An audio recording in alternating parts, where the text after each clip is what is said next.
Divine Holiness Bhagavan Sri Nithyananda Paramashivam is the 1008th living incarnation of Paramashiva and representative of Paramashiva, the reviver of Kailasa, which is the ancient enlightened Hindu civilizational nation, a great cosmic borderless Hindu nation.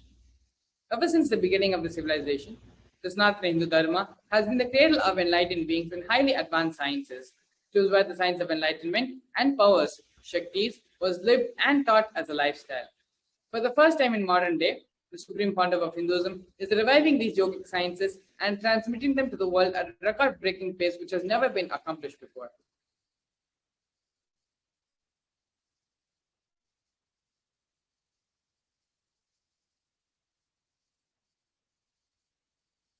The knowledge and science of manifesting these Shaktis are passed down from one generation to the next through Diksha, to the initiation by the enlightened Gurus.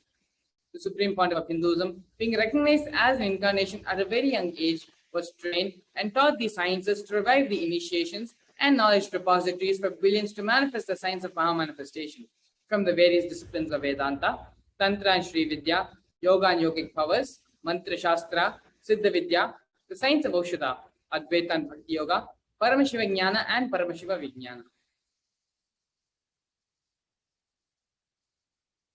So how do we awaken the divine Shaktis in us?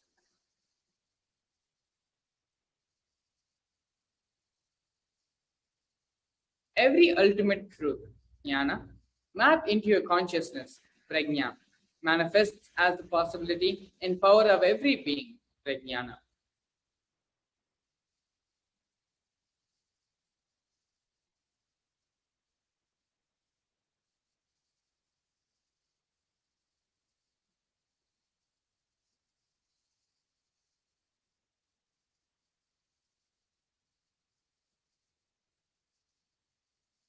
The science of Bhava manifestation is authenticated through 4 levels of evidences, otherwise known as pramanas. The first is the Shastra Pramana, which is the eternal, unchangeable truth revealed in the source scriptures of Hinduism.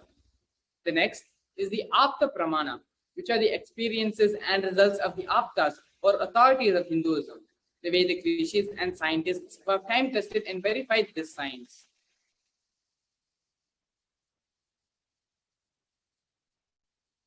The next is the Atma Pramana, which is the personal account of this millennium's avatar, the Supreme Pontiff of Hinduism, Bhagavan Nithyananda Paramashivam, his personal experience of Bhava manifestation. And last is the Pratyaksha Pramana, which is the empirical evidence from observation and scientific experimentation.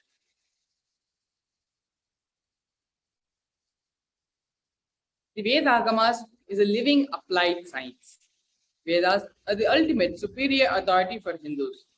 Vedas are pure science where the ultimate truths are explained. Agamas are the scriptures where the applied technology, the applied science is expanded upon. Vedas and Agamas, the Vedagamas are given the status of Shruti as they are directly revealed by Paramashiva. They are the ultimate, eternal, unchangeable truths. A reference cited from the Shastras or source scriptures is called the Shastra Pramana. Let us now get ready to witness a very unique and exciting demonstration of the power of third eye.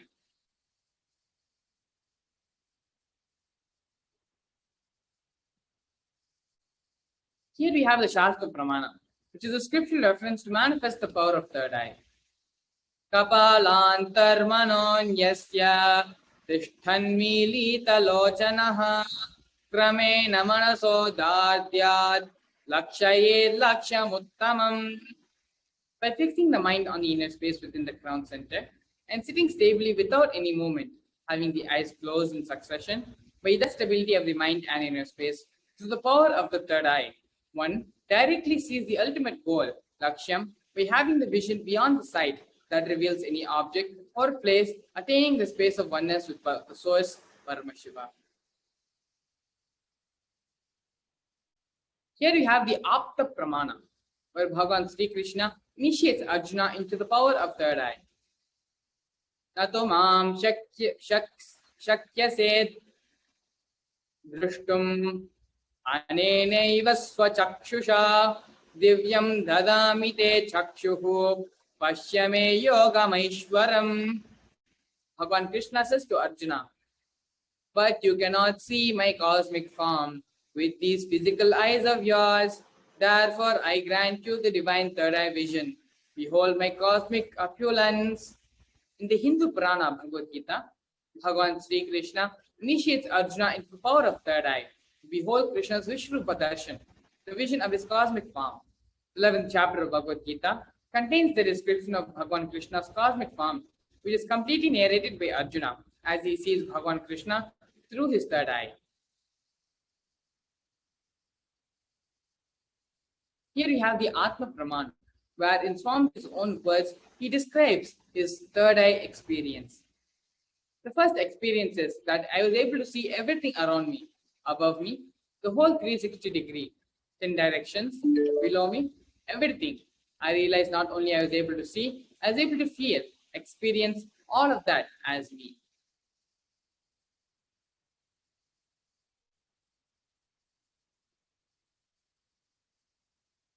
And here we have the Pratyaksha Pramana, which is the empirical evidence from observation and scientific experimentation. Study measures and compares the metabolic cell activity of the brain in conscious and meditative open of third eye states using positron emission tomography, otherwise known as PET. When doing daily activities, high activity is measured in the brain where the third eye is located. When in deep Samadhi states, only the third eye region is active and almost 90% of the brain is at peace.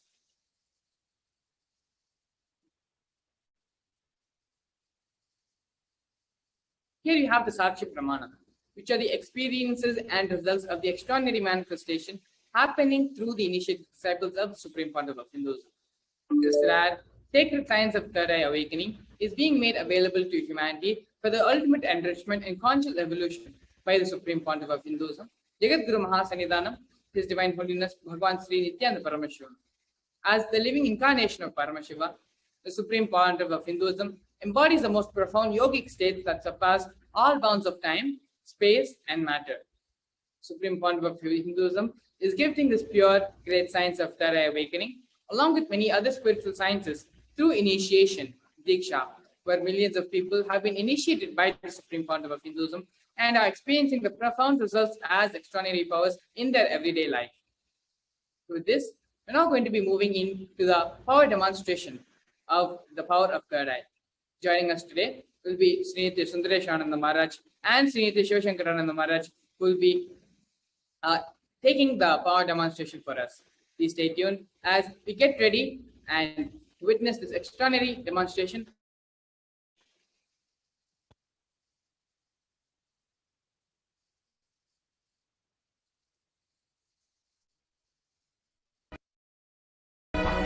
Just like Radhika, when I see my own sweetness in the mirror, I become eager to taste it.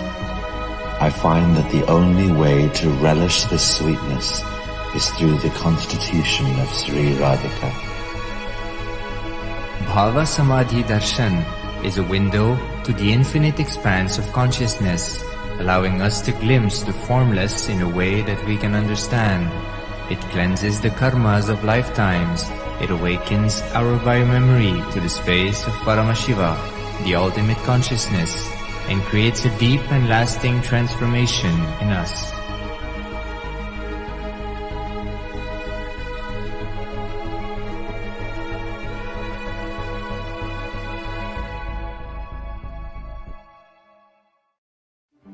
One or two times have Ganapati Darshan, Venkateshwara Bhava Samadhi Darshan, Devi Bhava Samadhi Darshan. By third time, fourth time, you will see every prayer you are asking those beings, Ganapati or Venkateshwara or Subramanya or Parashakti. Simply those prayers become reality, and the relationship between you and that cosmic beings built.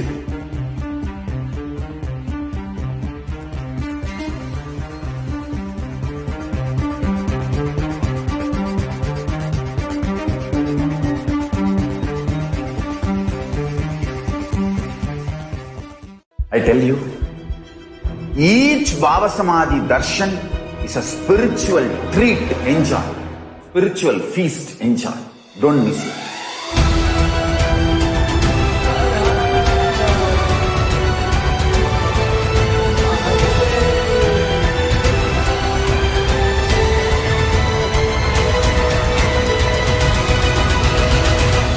Never miss a Bhava Samadhi Darshan. Enjoy Paramashivoham, which is introducing and making you cognize the cosmic principles and cosmic beings. The state of Paramashiva, space of Paramashiva, powers of Paramashiva, being of Paramashiva. There are some great spiritual sciences unique to Hinduism. Subtle, otherworldly, but definitive sign. Manifesting the cosmic beings in Archavatara, deities in Nijavatara, living incarnations is possible. Understand? Kriya Pada of Veda. Yes. Thank you very much, Mangala Maharaj, for introducing me and having me part of today's Bhava Samadhi Darshan.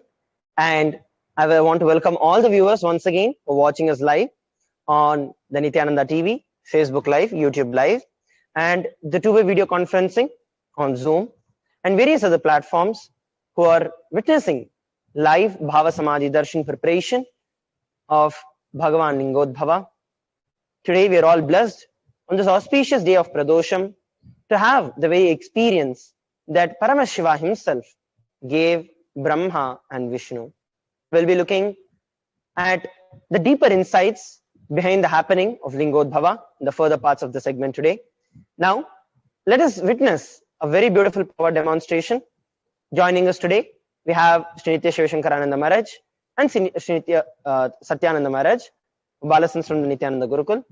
Shivashankara Maharaj has been in the Nithyananda Gurukul over the last 6 years, and he's one of the very powerful power manifestors, has been on world tour twice, demonstrating, manifesting and expressing these great powers of Paramashiva that is revived by the Supreme Pontiff of Hinduism and initiated, and is also a powerful Akashic reader. So today, he'll be demonstrating this power of third eye for all of us. Nithyananda Shivashankara Maharaj, please go ahead, introduce yourself, and you can also introduce what we're going to be doing today. Nithyananda Maharaj, thank you. So in today's demonstration, power demonstration of manifesting the power of third eye, before entering into the demonstration, I'm just going to explain what we're going to do and the steps what we're going to manifest the power. So as you can see in my hand, this is the mindfold which I'm going to be wearing upon. This mindfold is completely tested by the ophthalmologist, where it is proven where the no light, visibility of light which is passing through it. And behind it is the foam, the sponge, where you can see where when I wear this, the comfortability of my eyes will be logged into this to the two holes, and the adjustable strap which is there surrounded, so I can adjust it accordingly and wear this mindfold. So when I blindfold myself with this blindfold, I'll be completely put into the darkness where there'll be no light or colors which are seen. So this is the mindfold which Satyananda Maharaj is going to put upon me. And you can see on the box, there are few cards. There are more than 50 cards of Swamiji's cards, where a few of his powerful conditions from the aspect of comparison, guilt, fear, pain, powerlessness, powerfulness, completion, and many more. So there are a few, more than 50 cards there, and Maharaj is going to shuffle. He's going to shuffle the cards, and the power manifestor coordinator who is coordinating for this power manifestation and Bhava Samadhi Darshan, when he tells to stop, immediately the shuffling will get stopped, and whatever card is there kept in the first, I'll be taking the card, and with my eyes completely blindfolded, I'll be reading out either the color, the heading, and what the powerful condition written, and whatever powerful condition Swamiji gives in that card. So that's going to be the game for today, with my eyes completely blindfolded, where he's going to shuffle it, and I'll be reading it out, the powerful condition for the day. So this is the power demonstration of third day, where we're going to experience by the grace of Swamiji by chanting the Mahavakya, Om Nithyananda Paramashivoham, invoking him for manifesting this power. Yes, thank you very much, Maharaj. That was beautifully explained. Now we are going to be witnessing Shivashankara Maharaj being put on, strapped with the blindfold that he described about. As you all can see, it has got the adjustable strap that ensures that the blindfold is tight fit. As Shivashankara Maharaj explained, the outer layer is made of a thick, opaque plastic sheet, which is dark black in color, layered internally with about an inch of thick foam, with grooves where the eyes would perfectly fit in, and ensuring that there's perfect comfort, and at the same time there's complete opacity. There's no visibility of any light in it. This has been clinically tested and has been certified by various ophthalmologists, certifying that there is absolutely no way that any light can penetrate into this. So as Shivashankara Maharaj had described, there are various different cards, about 50 different cards with various powerful cognitions that are placed. And now Satyananda Maharaj will be taking it and he'll be shuffling the cards. And I'll be randomly taking the time to tell him to stop shuffling, while Shivashankara Maharaj will then pick the card which is there on the top and read out what is the powerful cognition that is there. So we are seeing Satyananda Maharaj continuing to shuffle. Yes, you can stop, Maharaj. There we go. So now Shivashankara Maharaj will be picking this up and reading and describing it. Please go ahead, Maharaj. So the card, which is in red in color, it's written pain in the heading, and the powerful cognition is focus it. Yes. So as we can see, that's exactly the same thing that has been written. It's the red in color with the powerful cognition, focus. Wonderful. Now we're going to be taking on a few more rounds. And those of the volunteers and participants who are watching us live on the YouTube can also go over and drop your comment when you want Satyananda Maharaj to stop. And we'll be taking it live, and Satyananda Maharaj will stop shuffling the cards at that time. So while you take your time to do it, I'll go for another round. Yes. You can stop shuffling, Maharaj. Okay. So as we can see, continuously the cards are being shuffled. Again, and there's the same thing, which is written the red, pain, and focus it. Yes. So go ahead, Maharaj. Once again, go ahead and shuffle it. And while the shuffling is going on, I'd like to invite the viewers who are watching us live to actually comment when you want Satyananda Maharaj to stop, and be stopping it at that time for Shivashankara Maharaj to read. And we'll also be playing the Mahavakya, Om Nithyananda Paramashivoham, which is the base through which the entire power manifestation happens.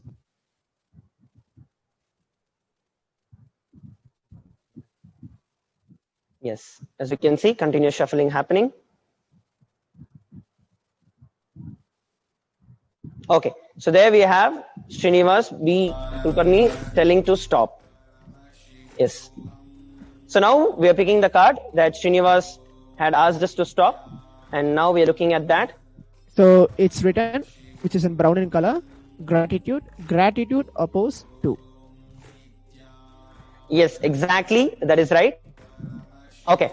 So now we're going to be once again doing another round. We have many people who are coming up and wanting to actually share, asking to stop. So I'm going to be projecting the screen. So the shuffling has started. And yes, so now the first question, whoever is going to be putting to stop will be reading out the card, reading out the name as well. Okay, so there we have Til Sharma asking to stop. Yes, Satyananda Maharaj, please stop and let us read the card that Vidal Sharma asked us to read. Please go ahead, Maharaj. It's purple in color. It's written compare and attention.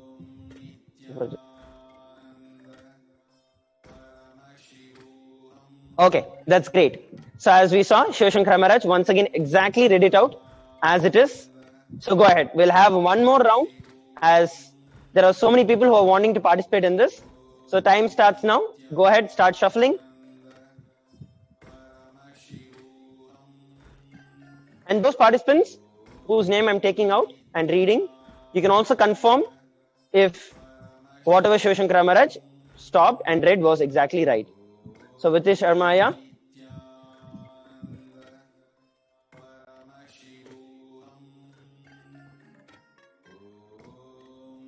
Yes. So go ahead. Any of you who want to participate in this, the shuffling is still going on.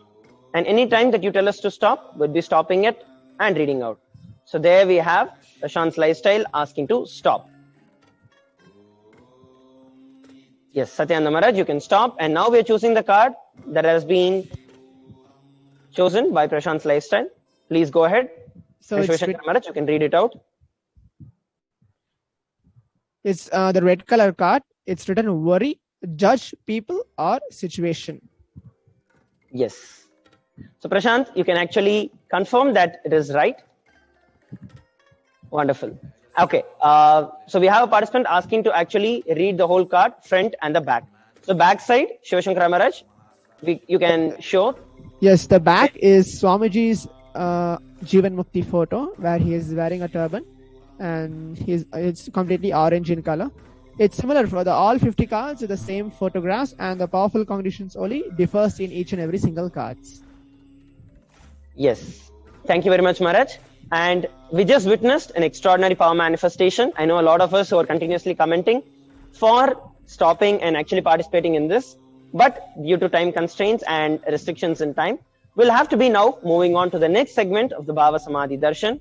I thank Shivashankara Maharaj and Nithyananda Maharaj for joining us in the power manifestation today and manifesting this extraordinary powers of Paramashiva and demonstrating it to all of us. Thank you very much, Maharaj, for joining us in this power manifestation.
Yes, Nityanam everybody, welcome back. And we just witnessed a beautiful segment of experiencing the power manifestation, witnessing the power manifestation. The very reason why we would like to demonstrate these Shaktis is just to show the extraordinary possibility that exists in each and every one of us. And all of us also will be able to manifest all of these powers of third eye after the initiation and the darshan of our beloved Swamiji. So I request every one of you who are watching us live to participate in everything, in all the different segments, in all the different programs that will be happening, and make sure that you receive and participate so that you prepare yourself completely to receive the utmost experience from the Bhava Samadhi Darshan of Bhagavan Lingodbhava today. So now we're going to be entering into the next segment of understanding about the Arunachala Puranam and the very happening of Bhagavan Lingodbhava. So there's a very beautiful and interesting happening that is there. So I request every one of you to please come to the space of listening and listen carefully. Lingodbhava. Paramashiva manifested as a Deepa Stamba the Jyoti Stambha to Brahma, to Vishnu, liberating them from delusion as to who is more powerful or important amongst them. Brahma and Vishnu had a fight. Who is bigger? Brahma is the creator, Vishnu is the sustainer. The words in their fight got too much because creation and sustenance was fighting. There was a big chaos and stagnancy in the cosmos. Then Paramashiva had to intervene. He appears as a light shaft and tells them, whoever finds my head or feet first is the most powerful person. So this is a beautiful Leela that Paramashiva plays and manifests, does just to show each and every one of us in our life that the ultimate is Paramashiva. In each and every one of our life, there are two parts. The creation, at the same time the sustenance. Most of the time we get into the fight, as we are seeing, where when Brahma, who is the Lord of creation, and Vishnu, who is the Lord of sustenance, when both of them had an ego clash as to who is more powerful, Paramashiva comes down to say that both of them are deluded and none of that is the ultimate. It is only the experience of Paramashivoham which is the ultimate. So this is the beautiful Leela that we are looking at today. So now Paramashiva tells Brahma and Vishnu, whoever finds my head or feet first is the most powerful person. Let us now see who chooses to go to the head and who chooses to go to the feet. Immediately Brahma takes the form of a swan and he starts flying upwards. He says, I will go and find your head. Vishnu, on the other hand, takes the form of a pig, the Varaha, saying, I will go and find your feet. But both of them are not able to find either the head or the feet. Vishnu accepts that he is not able to find, but Brahma, not only that he was not able to accept and not able to find the head, he was not able to even accept it. This, you can see that it's completely a different way. Brahma is the creator. He is the creation principle. He was created and manifested from the creation principle of Paramashiva. From Paramashiva's 5 heads, from one of the heads came out Brahma. But Brahma, when he started becoming deluded, he fell into ego and powerlessness. Same way Vishnu. He was manifested for maintenance and sustenance. Vishnu and Brahma are attention drawing colorful actions, but they delude themselves that they both are the ultimate. Between them, they start fighting as to who is greater. And it is Brahma who represents knowledge, Vishnu who represents wealth. Knowledge is required for creation and wealth is required for sustenance. But both of them forget that both of them were manifested out of the compassion of Paramashiva. It is Paramashiva who blessed them with the experience, with the power to create and to sustain. When they get deluded, it is once again time for Paramashiva to intervene and to give them the liberation. And that is exactly what happens. Now that Brahma goes up to the head and Vishnu goes down to the feet, both of them are not able to find the head or the feet. And while this was happening, both of them start feeling that they are ultimate. And the next level of delusion, which is what began, where they started fighting with each other. So naturally, it is Paramashiva who has to liberate them. And neither creation nor sustenance is the ultimate. It is liberation that is the ultimate. And that is the reason Paramashiva plays this beautiful Leela to pull them out of delusion and liberate them.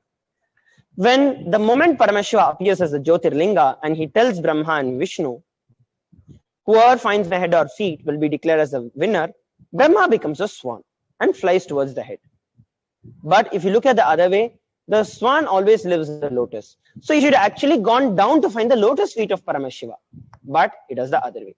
On the other hand, that we saw, Vishnu took the form of a pig. Pig always lives in the forest.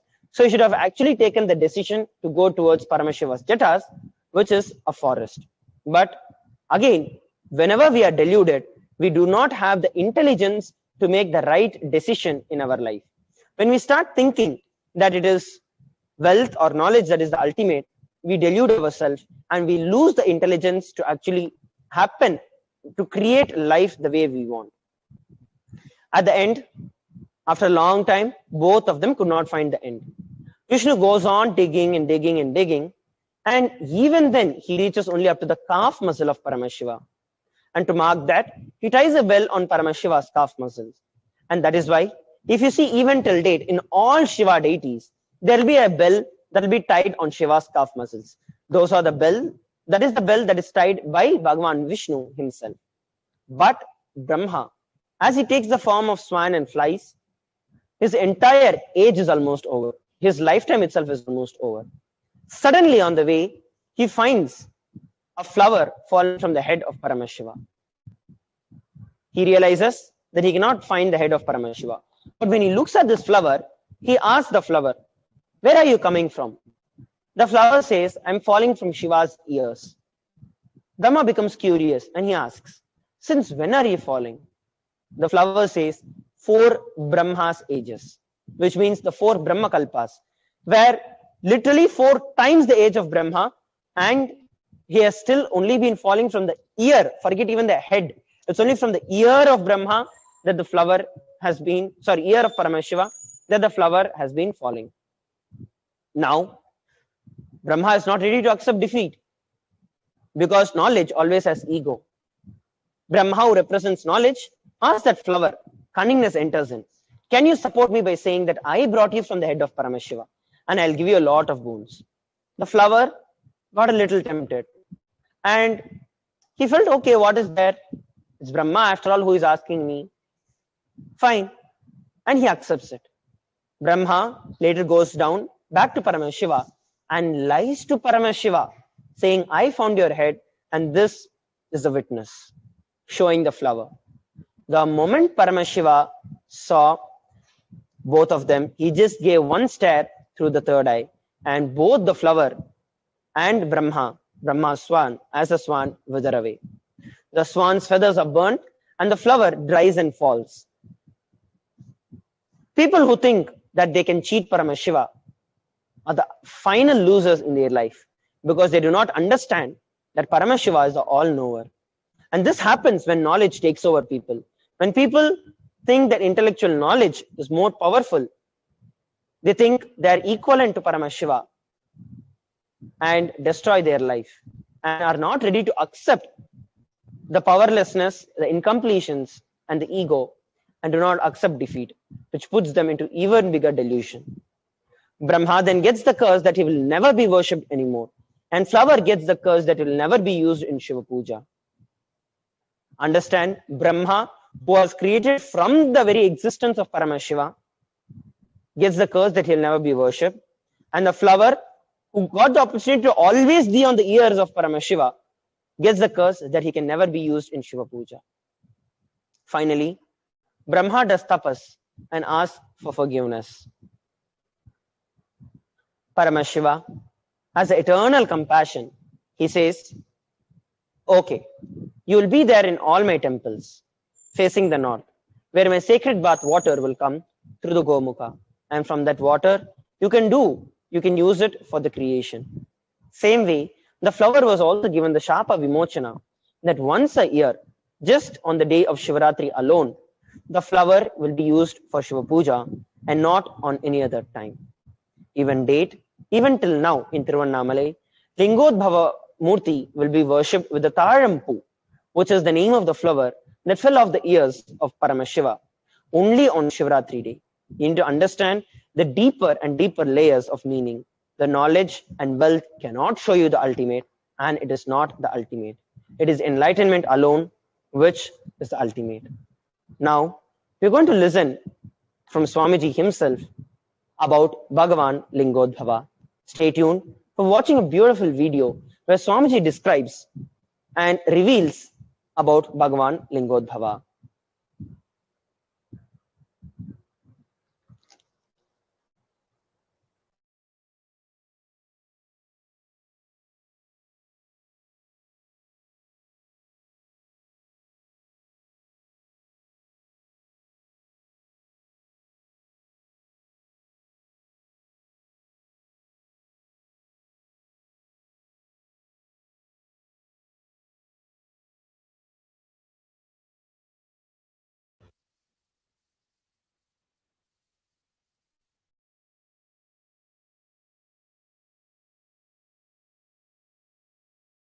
Namaha.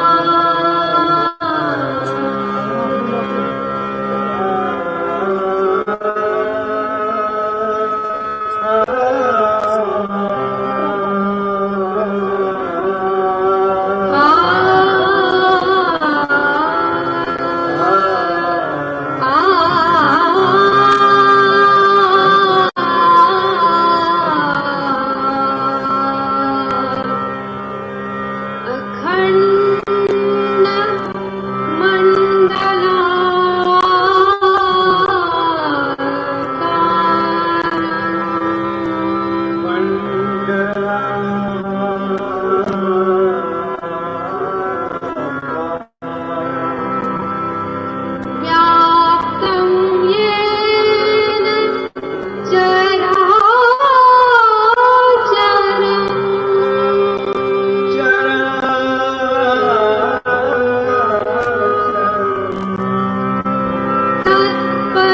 सदाशिवसमारम्भाम् शङ्कराचार्यमध्यमाम् अस्मदाचार्यपर्यन्तम् वन्दे गुरुपरम्पराम्.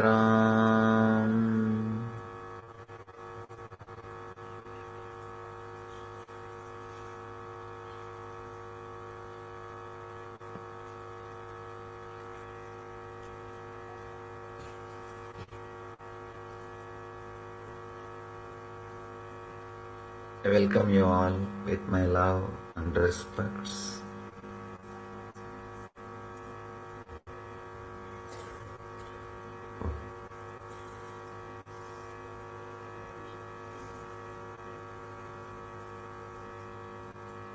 This is a beautiful moment.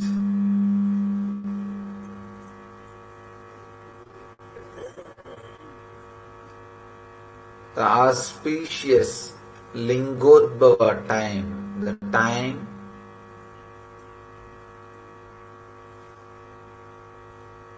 in which Mahadeva, Shiva, appeared in front of Vishnu and Brahma, gave darshan to both of them and removed their ego, blessed both of them and gave them the ultimate truth.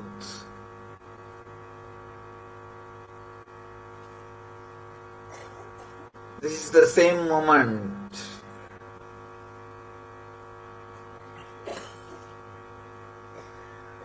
same time the Ardha Jama. This is the same time Vishnu and Brahma experienced Mahadeva in the formless form, the cosmic consciousness.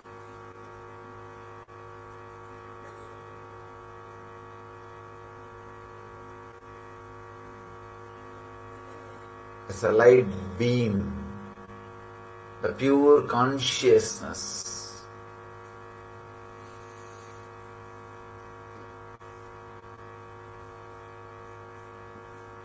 We need to understand the story a little deeply.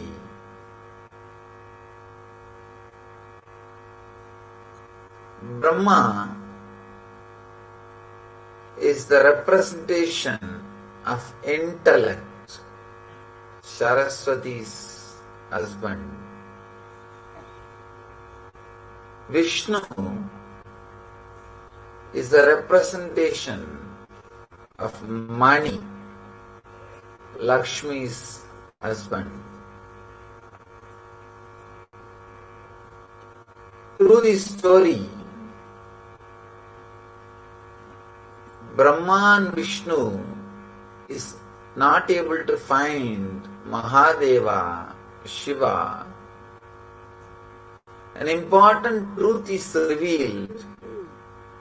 Money and intellect cannot find enlightenment.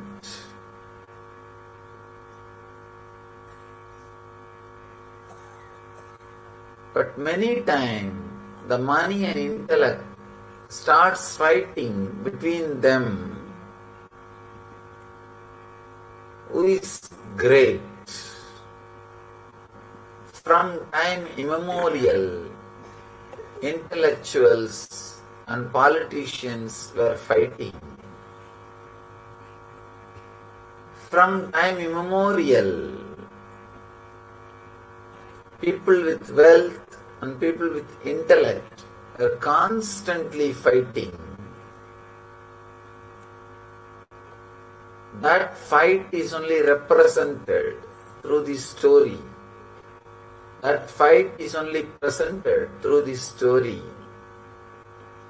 The Brahma and Vishnu started fighting. Who is big guy?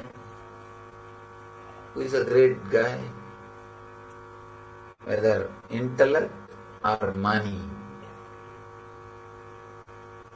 The problem is both of them don't understand an important fact. Both of them can't lead you to the ultimate truth or the ultimate happiness. If you know the story of Brahma and Vishnu seeking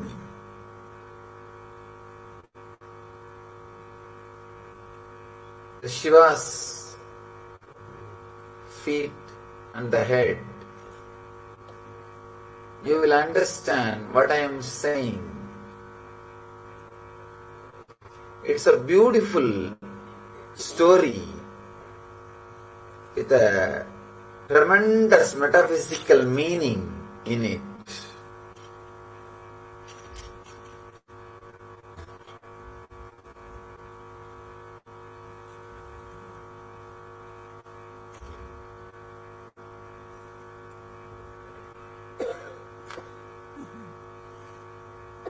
The great intelligence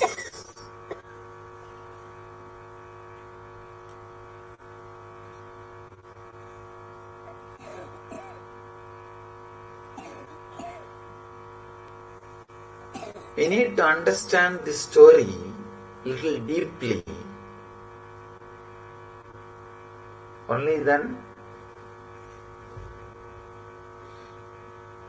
the true meaning of the story will be revealed to our being. The true meaning of the story will be understood. The story says Brahma and Vishnu were fighting with each other, trying to find who is big guy. Then suddenly Shiva appeared. Shiva said, Any one of you try to find my feet or head. Whoever finds my feet or head will be declared as the greatest person. And Brahma tries to find the head. Vishnu tries to find the feet.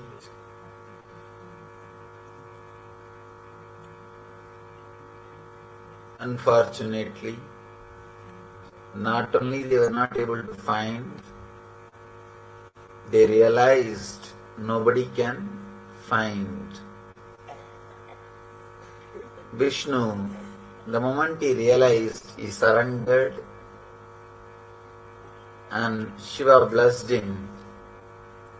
Just because Vishnu surrendered, Shiva blessed him with enlightenment and the truth.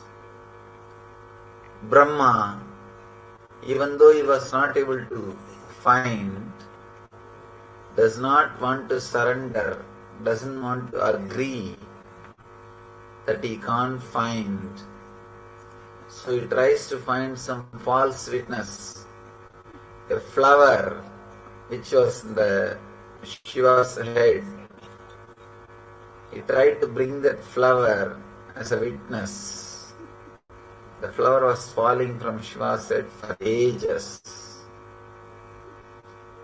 And Brahma tried to catch that flower and made that flower as a duplicate witness, false witness. But Shiva knows the truth and he curses not only Brahma, the flower too. And finally Brahma realizes the truth and surrenders. When the moment Brahma surrendered, Shiva reveals the truth to him also. Very beautiful story. The deep significance.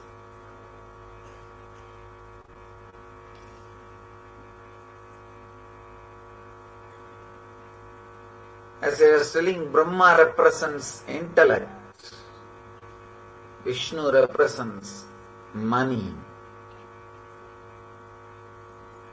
Both of them constantly fight. This is a big guy. Intellect and money. When they are fighting, suddenly the truth stands in front of them. The life. Continuously, the intellect and money is fighting. Our ordinary life is nothing but the fight between intellect and money. Suddenly truth stands in front of us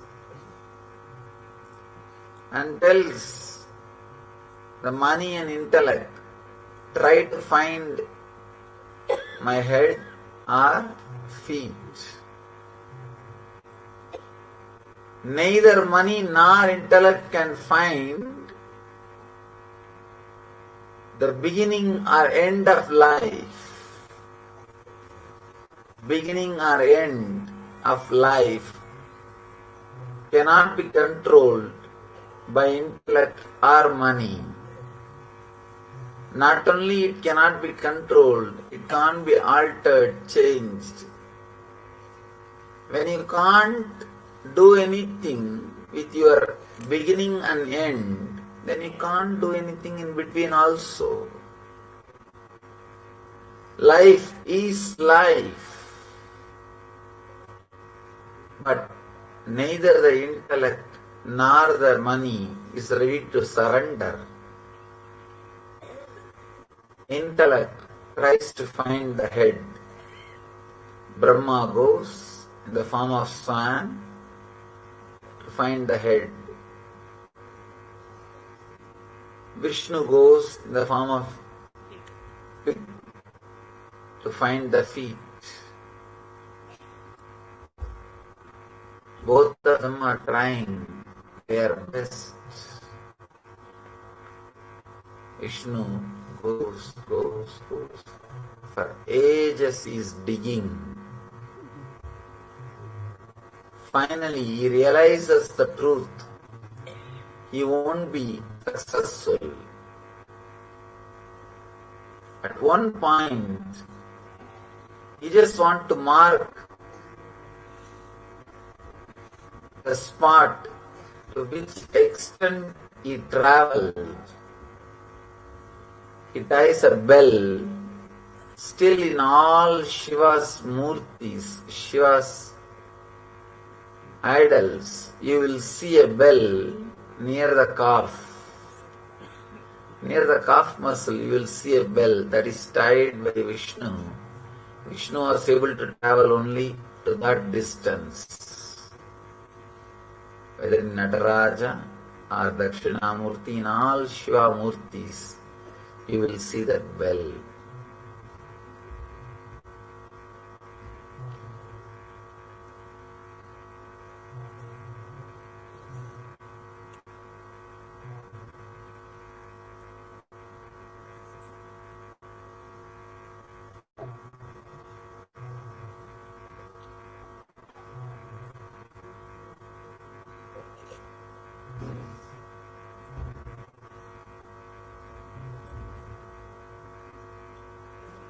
Vishnu tried, he understood, he realized he can't see, he can't achieve, he can't get the truth. One important thing, truth is revealed in this. When you run behind the money to achieve the eternal happiness, Nithyananda, at one point you will realize the money can't give you that. That is what is meant by this line, by this story. Vishnu realizes he can't achieve, he can't find, he surrenders. If you travel, if you try to find through money, you will realize at one point it can't be achieved. You will surrender. The moment Vishnu surrendered, Shiva revealed the truth and gave him the ultimate experience. But Brahma, intellect, cannot surrender. That is the biggest problem. If you travel in the path of intellect and try to find the truth, not only you won't find, the big difficulty will be you will not be even having that humbleness to accept that you will not find or you have not found. You will not have that humbleness. You will not be able to surrender. You will not be able to relax. You will not be able to say that you have not found.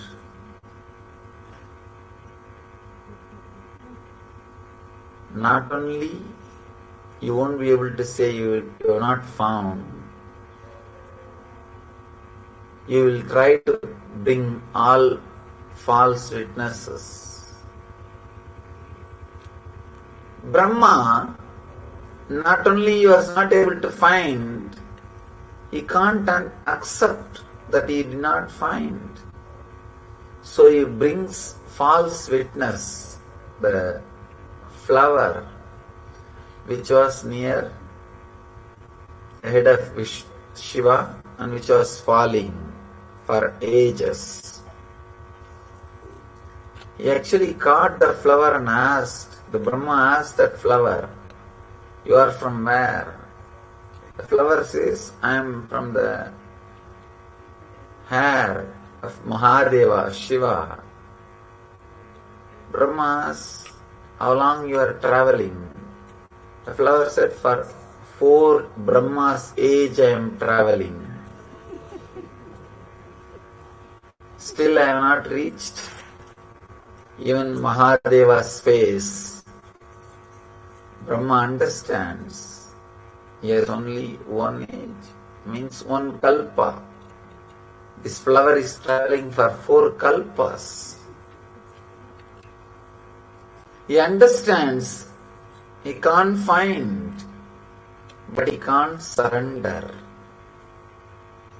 He catches that flower and says, why don't you come back and tell Shiva that I saw his head and I brought you from his head.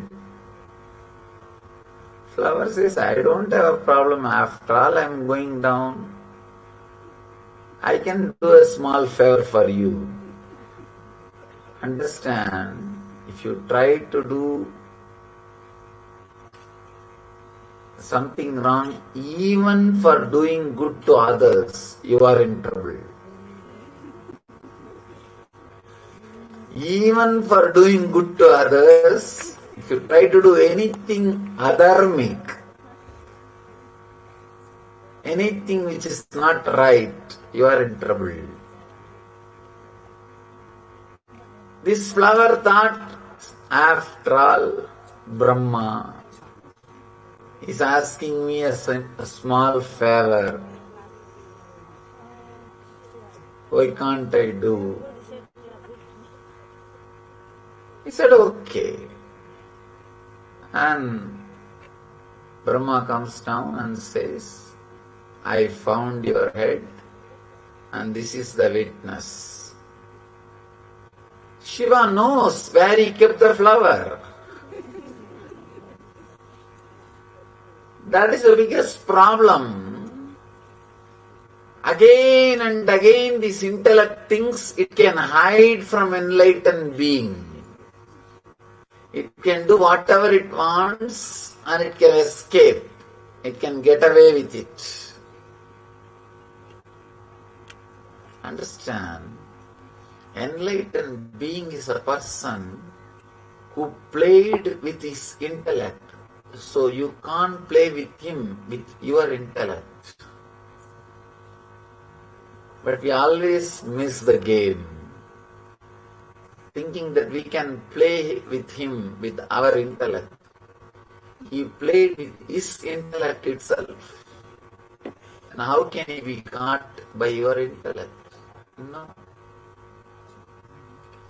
You are playing with intellect. He played with the intellect itself. Brahma tried to play with his intellect to Mahadeva. Mahadeva straight away knows the truth. And he just says, only one thing. Because you try to play with your intellect, let you not be worshipped in the planet Earth. You are not worthy of worship. And he says to that flower, just because you told a lie, you have been a false witness, you will not be used anymore for my worship. And the moment both of them realized their mistake, the flower and the Brahma both fell at the feet of Shiva and cried, please forgive us. Surrendered. The moment they surrendered, Shiva forgives both of them and releases them from the curse. Shiva says, as an exemption, you will always be worshipped in my temple in the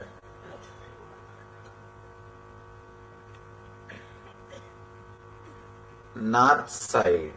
In all Shiva temple, northern side, where the Tirtha, the holy water comes out, you will see Brahma's Murti. standing there and continuously purifying himself by the Charanamrita, the holy water from Mahadeva's feet.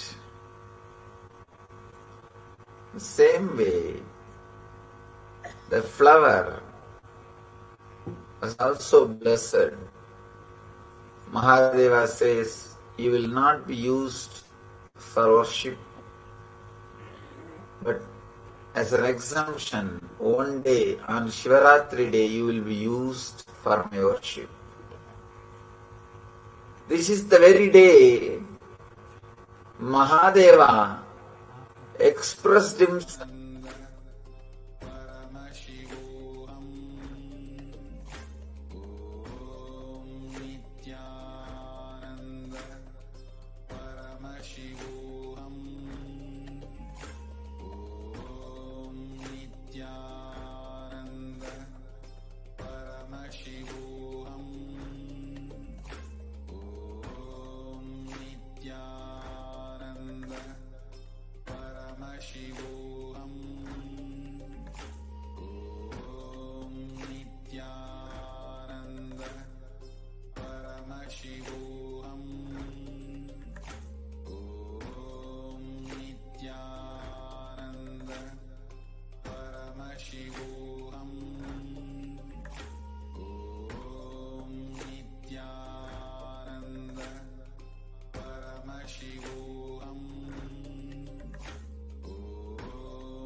Yes. So we listen from Swamiji himself about the beautiful happening of Bhagavan Lingodbhava and how the Lingodbhava Murti, the manifestation of Paramashiva, happened just to remove the ego of Brahma and at the same time bestow the liberation to Brahma and Vishnu. Let us now look at the further segment about the Lingodbhava Murti. After Bhagavan Lingodbhava liberated Vishnu and Brahma, both Brahma and Vishnu requested Paramashiva to retain his form as that life shaft and to bless the entire universe.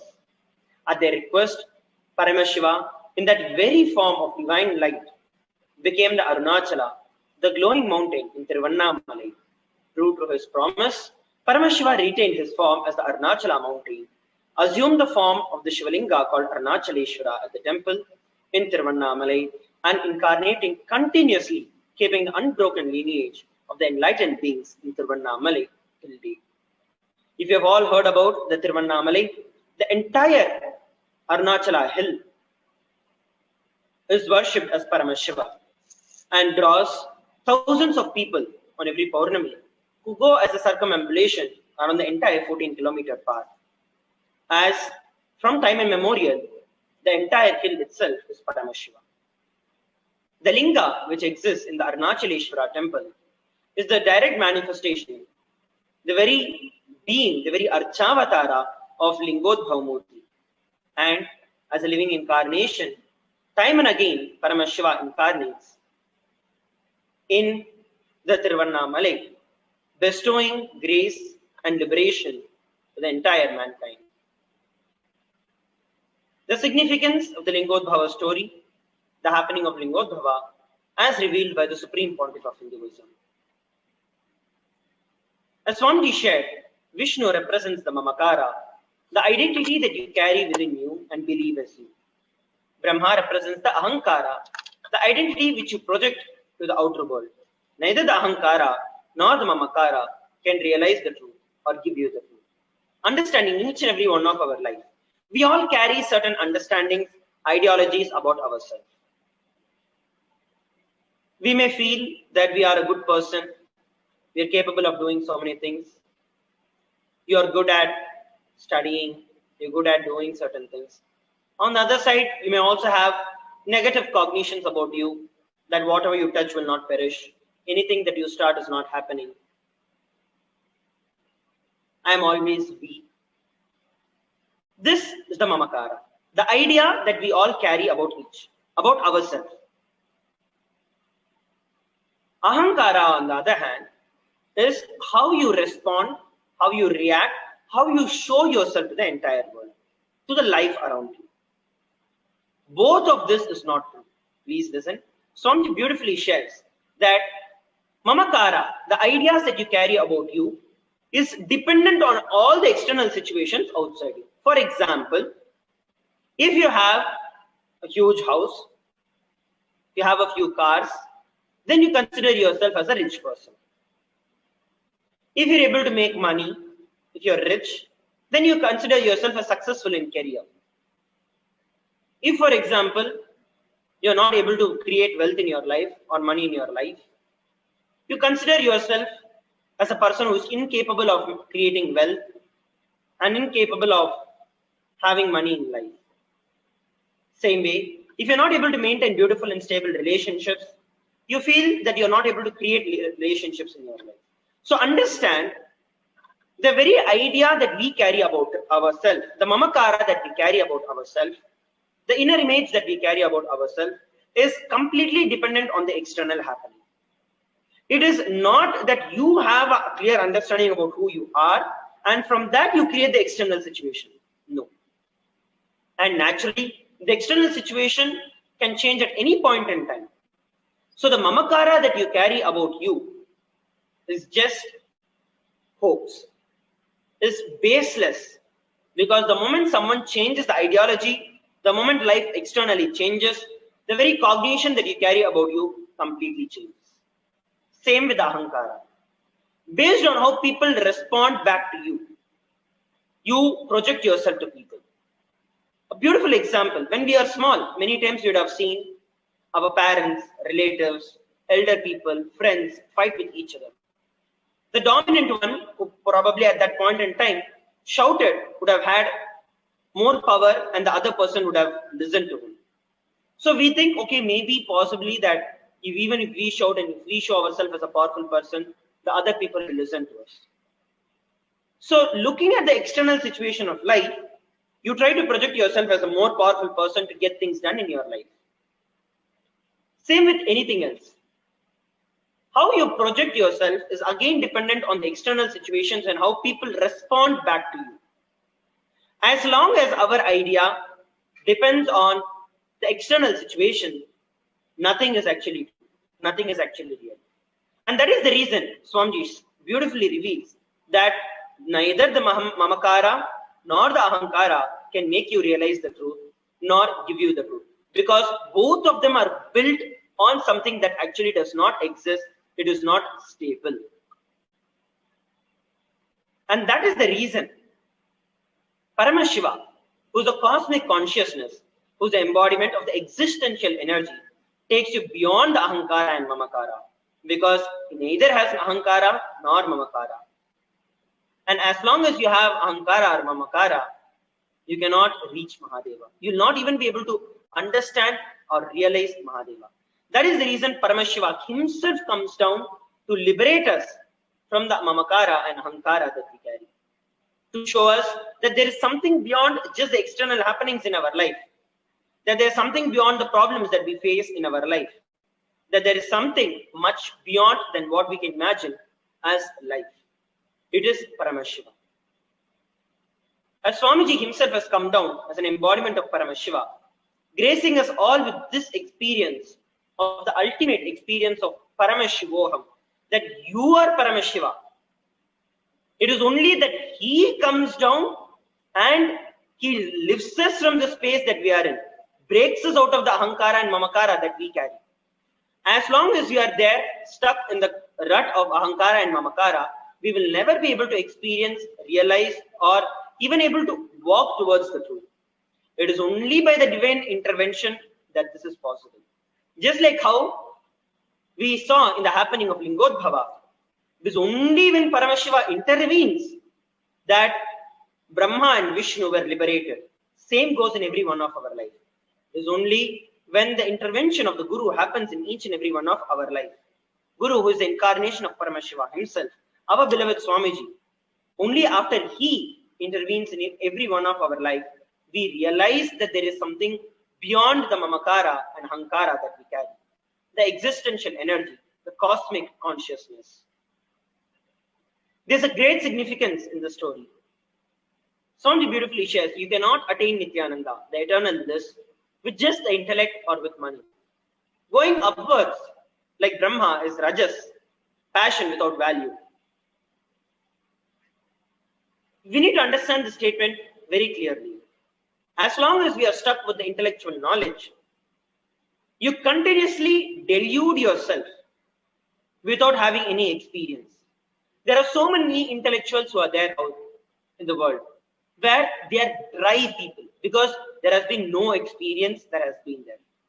But these intellectuals at the same time are in the farther risk of not even being able to understand what they are missing, just like how Brahma did. Because the intellect is cunning enough to make you to justify itself that you not having an experience is the right thing to have. Please understand. Just like how Brahma, as he went up and up, he was not able to accept defeat. Same way, intellect cannot understand defeat, cannot accept defeat. So it brings more and more intellectual understandings to cover its defeat cunningly so that you cannot even understand that you are being cheated by your very intellect. And it is rajas. Intellectual people are those who are aggressive, not just externally, but internally, because they cannot accept that anything is higher than them. They are dry, without experience, but constantly go on challenging everything and everyone around, who show the path of enlightenment, who give experience to people. On the other hand, going downwards like Vishnu is tamas, which is inertia or lethargy. You cannot attain enlightenment with these two attributes. Vishnu represents wealth. In every one of our life, we can see this. If we listen to the life of so many rich people, even in the current century, the current present decade, so many people who have become wealthy. All of them at one point in time, who ran behind wealth, money, and richness, success, career, after earning a lot of wealth and money in their life, feel disappointed, feel cheated, because they felt what pleasure or what happiness, what content, what fulfillment they thought they would receive by creating wealth in their life would have not been received. It would have been a rude shock. But at least wealth, after creating at one point in time, you face a dire situation in your life where you feel it is still empty. I got everything that I wanted. I got the car, I got the house, I had the entire bank balance that I wanted, but I still feel empty. And that will push you towards finding the true seeking. That is what happened with Vishnu. At one point in time, he realized, no, I just cannot achieve ultimate in this path. And he accepted defeat and came back. Because with wealth, you cannot cheat yourself, because you put so much of your time, energy, life into something. And at the end of it, when you feel cheated, you will not be able to justify it to yourself. And naturally, that will push you towards seeking. But intellects are not that way. Because they cannot accept defeat, they enter into a space where they destroy themselves. But understand, ultimately, both of this, neither the intellect nor the wealth can bring you and make you experience the completion or the cosmic experience of who you really are. And that is when Paramashiva comes down as the Guru. Understand, it is redundant to waste your energy running behind the intellect and comfort. Whether intellect is great or wealth is greater, neither of these can lead to the ultimate truth or the ultimate bliss. Only when you base your life on the higher cognition to experience Paramashiva, that is when you will see that you experience the true fulfillment. You will have the intelligence, you will have knowledge, you will have the wealth, and you will have Paramashiva. That is what Paramashiva demonstrated by liberating, not just that he showed them what they are deluded in, but liberated them and gave them the experience of Shivoham, gave them the experience of the ultimate consciousness, the cosmic consciousness. It is only when we start moving towards the seeking, and only when we start searching for a guru in our life, start looking for a guru in our life, that is the only time that you are in the right path to experience what real life is. Till then, you are only deluded. Intellect and comfort, both of them can only be the utility in life. It is needed for a certain level, but that is not life itself. If life itself is dependent on that, you are bound to experience suffering in your life. Life is something that has to be intensely lived, loved, experienced, beyond logic and beyond currency. As long as you are stuck with logic and currency, you can never experience the true taste and true fulfillment of life. Let us now understand the world today versus Kailasa today. Now that all of us saw how in our every life there are these three components of creation, which is knowledge, sustenance, which is wealth, and liberation, which is the ultimate experience of the Guru happening in your life. We saw it in our life. And we saw how by Bhagavan Paramashiva, manifesting himself as Lingodbhava, representing this very principle, gave this very experience to Brahma and Vishnu. We are now in this segment going to be looking at how in the current day, the modern society, modern humanity, this is being mapped, and how Swamiji, through the revival of Sri Kailasa, which is the ancient enlightened Hindu civilizational nation, is reviving and providing the entire world this signs of liberation, liberating entire humanity to experience the ultimate consciousness. Please come to the space of listening as we look at this. The current world, we all know about the COVID pandemic, that the entire world is suffering with. The COVID not only took a huge toll on the physical health, but a much higher toll on the mental health of people. If there are 1,000 people who lost their life due to the physical effects of COVID, there are at least a few thousand people who are mentally affected by it. Especially given the current situation, how the COVID is spreading very violently across the entire world, where many parts of the world are facing the second and the third surge, the third wave of the COVID. Literally, the COVID has come back with much potential, higher potential to destruction. Kailasa is offering the spiritual solution through Sri Kailasa Uniting Nations for Consciousness Studies and practices over the past 27 years have been working towards empowering and enlightening adults with the greater science of Hinduism. Today, with the blessings of the Supreme Pontiff of Hinduism, our beloved Swamiji Bhagwan Nithyananda Paramashivam, Kailasa has over 10,000 de facto spiritual embassies aimed at bringing spiritual healing, empowerment, and enlightenment for the benefit of the entire mankind.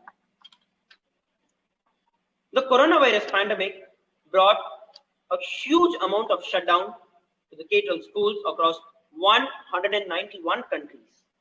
Starting from the 2020, over 1.6 billion children have been affected and have been broken down mentally, not being able to have the right knowledge, the right understanding to handle this situation of life.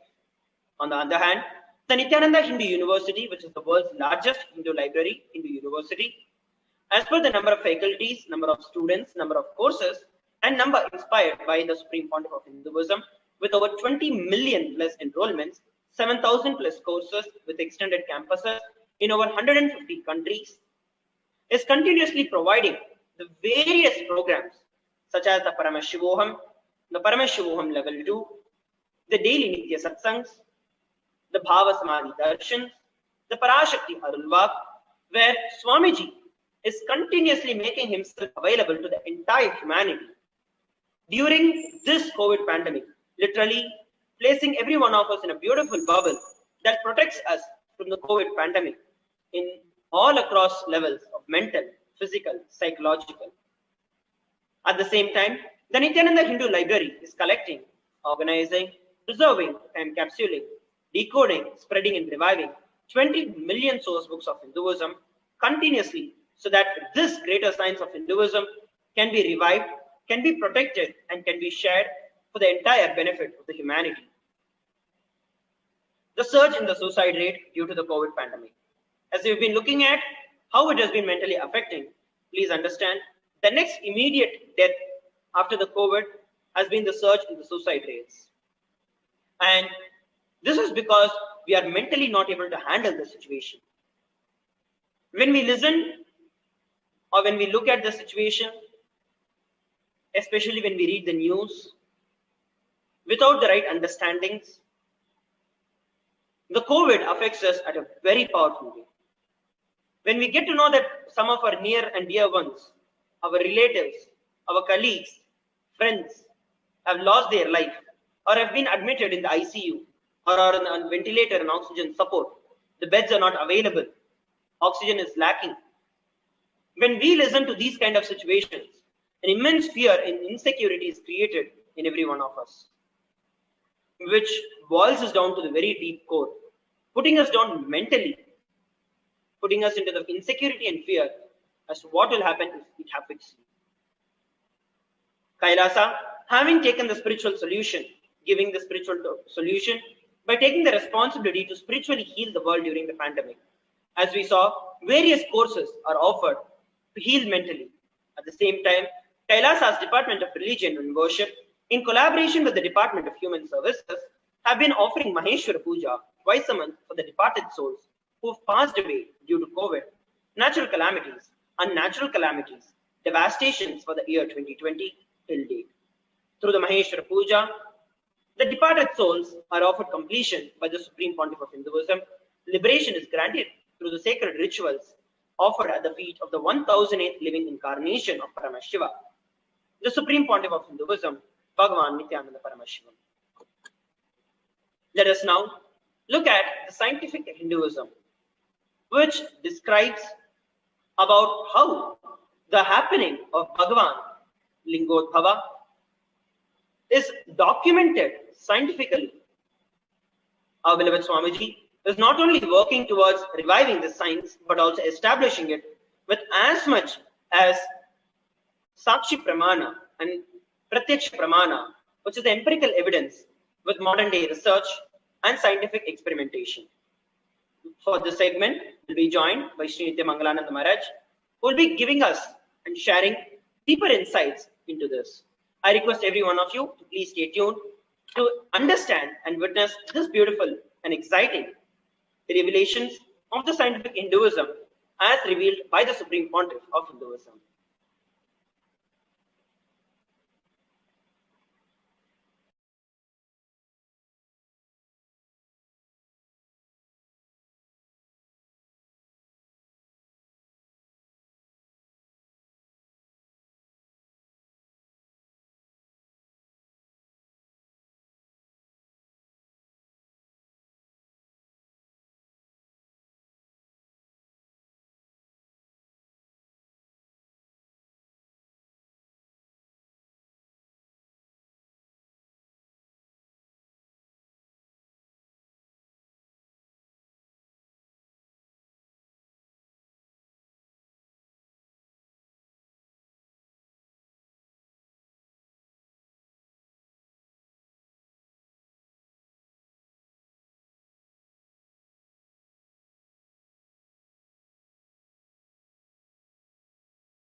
Yes, thank you, Sundaresh Maharaj. So this we're entering the next segment of today's program, which is scientific Hindu, learning about how everything which we are sharing here, which is mentioned in the Vedas and in the Agamas, are all backed not only by the scriptural references from Hinduism and from the Vedic tradition, but also backed by the modern day science as well.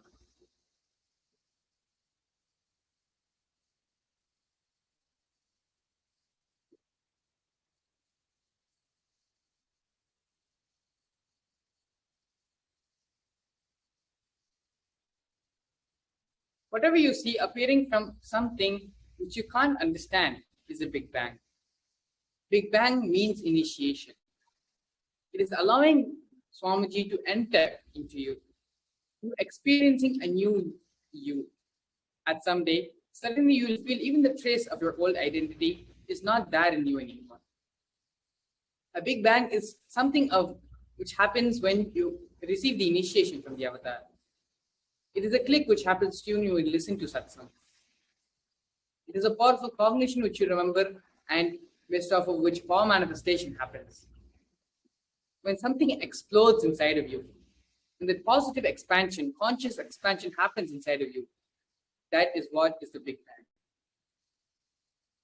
Bang. Every spiritual click, every powerful cognition, every time you are manifesting powers, you are in the oneness, Swamiji. In all of those moments, the Big Bang is happening inside of you. The biggest Big Bang which we are going to be having is the initiation and the darshan of Supreme Pontiff of Hinduism as Lingodbhava, where he is be manifesting as the Jyotishtamba and blessing all of us, removing the ego from all of us as he did for Lord Brahma so many eons ago.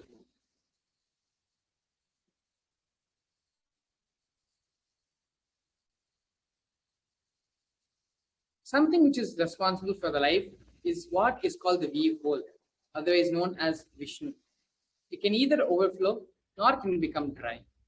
That is why Vishnu is always described on the ocean of milk, the Milky Ocean. The Milky Ocean is nothing but the Milky Way of the cosmos. It can neither overflow nor can become dry. Understand, Shiva is always shown above the hill because during the destruction, he has to be above for the creation to happen again. Vishnu is always shown on the Milky Ocean because the Milky Ocean needs to be kept in samana, in balance. Only then life can go on. It can neither overflow nor can become dry. Life is the gap which happens between the Big Bang and the black hole.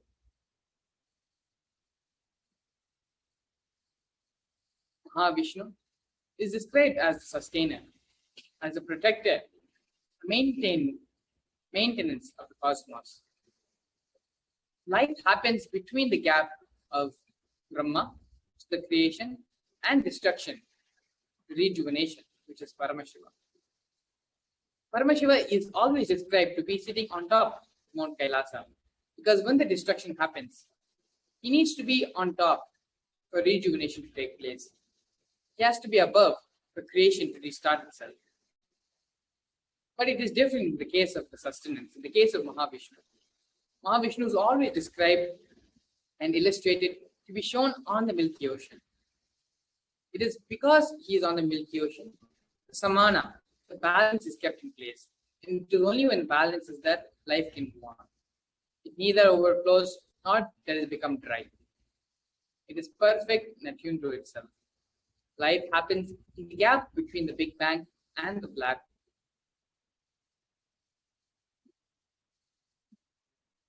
The whole message of Sri Krishna, the happening called Krishna, is only one word: celebration. From the Big Bang to the black hole, if you want to increase the time, celebration is the way. In everything, celebration is the dharma of longevity. If you understand the Big Bang and black hole in the microcosm, you'll understand the Big Bang and the black hole in the macrocosm. If you understand how mass is reduced to memory when it moves into time, You'll understand how your soul takes the next birth. Your soul loses its length, breadth, and depth, but it does not lose memory. It carries the memory and moves into time and assumes the next body. The very beautiful concept of how the microcosm reflects into the macrocosm. And the macrocosm is nothing but a miniature reflection in the microcosm. If you understand how, when we leave the body, the mass is reduced, the mass does not exist anymore, and it is a memory of all the actions, all the biomemories and muscle memories. The memory moves through time. It is the same way how the soul takes birth. The soul also loses its length, breadth, and depth, but it does not lose memory. It is that memory which it carries and moves into time and assumes the next body.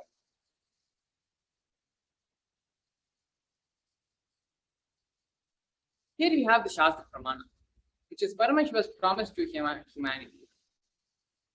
In here, the Shastra Pramana, we have the scriptural reference for Paramashiva's threefold promise to humanity. The great Hindu scripture of Skanda Purana, the section named the Arunachala Mahatmya, Paramashiva gives the promise to be eternally available in this threefold form in Tirunamale, also called as Arunachala.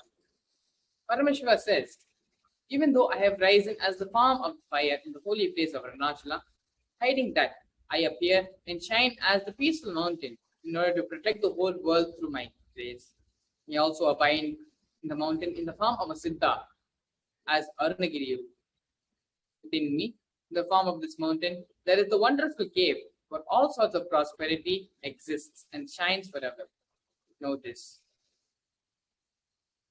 So this Mahatmya, this reference in Itihasa is taken from the Skanda Purana.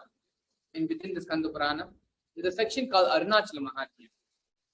It is in this section, after the whole Leela of Paramashiva, cutting off the ignorance and ego of Brahma and blessing Mahavishnu for his integrity, both of them ask and request Paramashiva to be present in Tirunamale forever and grace the whole world. Bless the whole world with the teachings, with the blessings, with the powerful cognitions, which they themselves had the opportunity and had the blessing to be graced with. And so Paramashiva promises to them that even though he has risen as the Jyotistambha, as the form of the fire in Arunachala, he will also appear as the Arunachala mountain and protect the whole world. Not only that, but he will also be in the form, the physical human form of a Siddha as Arunagiriyu. Not only that, Paramashiva also promises to be available to the whole world through the Shivalinga, Arunachaleshwara.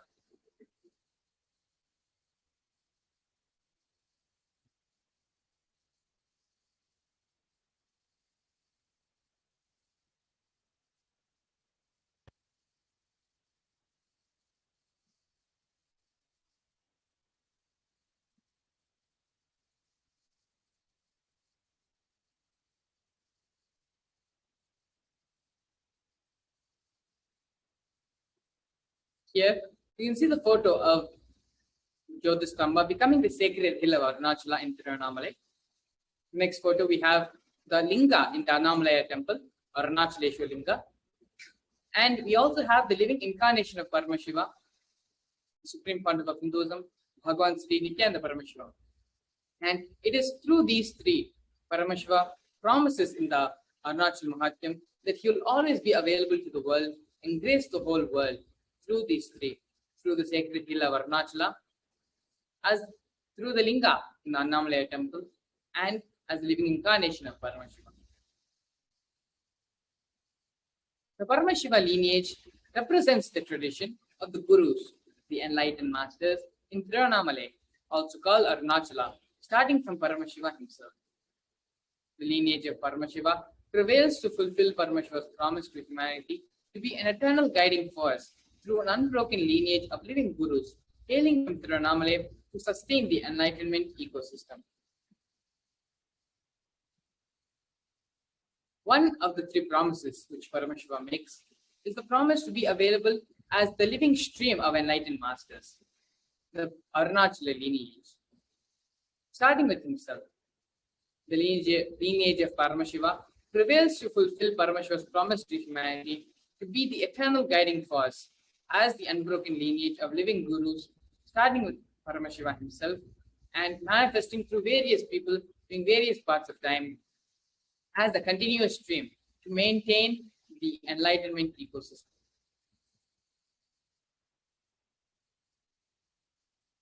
The happening of the avatar, the Nijavatara, Bhagavan Sri Nithyananda Paramashivam, being the auspicious time of the constellation Chitra, and all the constellations of the stars, the planets, and moons, all of them assume their most energetic and blissful aspects for the auspicious occasion. And on the 9th of the 2nd of January 1978, Paramashiva lands within the atmosphere, and at that time, which was the Paramashobhana, filled with the ultimate auspiciousness in all aspects. All the directions became clear and propitious.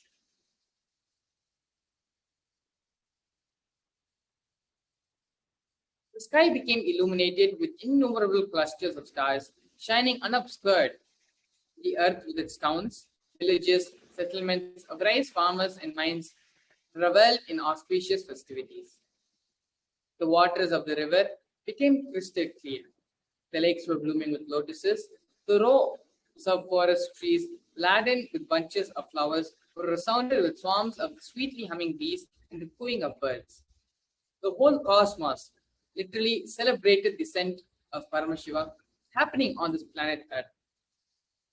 It was an auspicious moment, a time in history we'll always remember, as when Paramashiva came down to revive Hinduism, to create the Kailasa nation, and to be the last living lamp of Hinduism. At that time, Kinnaras and Gandharvas burst forth singing. Siddhas and Chandaras sang their prayers. Ladies of the Vidyadhara clan danced along with celestial damsels. Overwhelmed with joy, the gods and sages showered flowers, following the roaring of the seas. Clouds gave forth a low rumbling noise. The whole cosmos literally came down for nature, the whole existence celebrated the happening of Paramashiva descending on the planet Earth.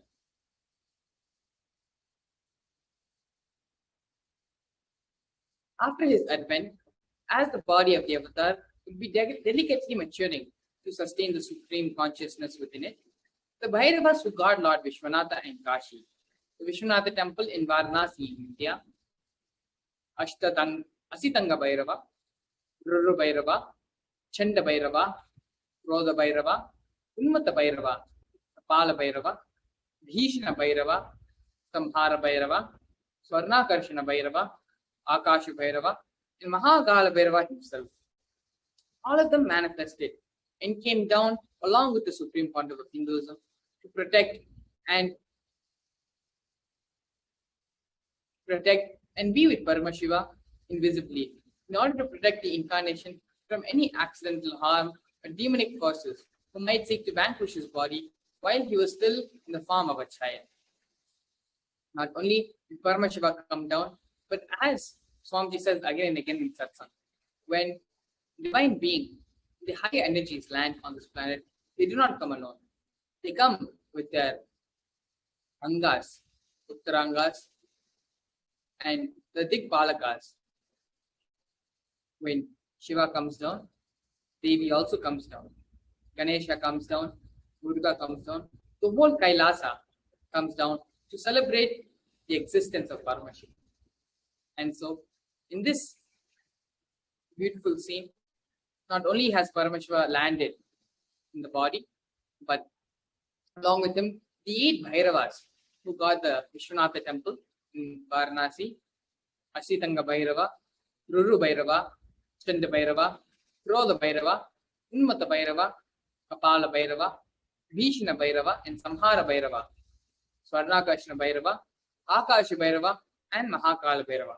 all of them came down to protect Paramashiva from any accidental harm or demonic forces while he was still in the child's body and before his system was matured enough to handle the superconscious energy.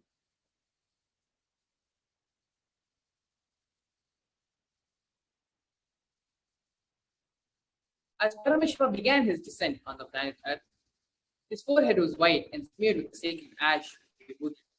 His hair was mated into thick and lengthy jars. With a white smile on his lips, he blessed the sweet couple in front of him, whom we now know to be the parents, Purvashram parents of the Supreme Concept of Hinduism. The resplendent face of the newly born avatar was round in shape. His nose and ears were characteristically large, and his eyes unveiled the ferocious intensity of Paramashiva himself. On the lower back of the Supreme Concept of Hinduism appeared an enchanting, large, dark skin patch that spanned the entire right side, a birthmark that will later reveal its meaning upon the donation of the land of Adi Kailasa Sarvangapeetham in Bengaluru, South India, 25 years into the future, to the mark of the predetermined land, which was the very shape of the birthmark.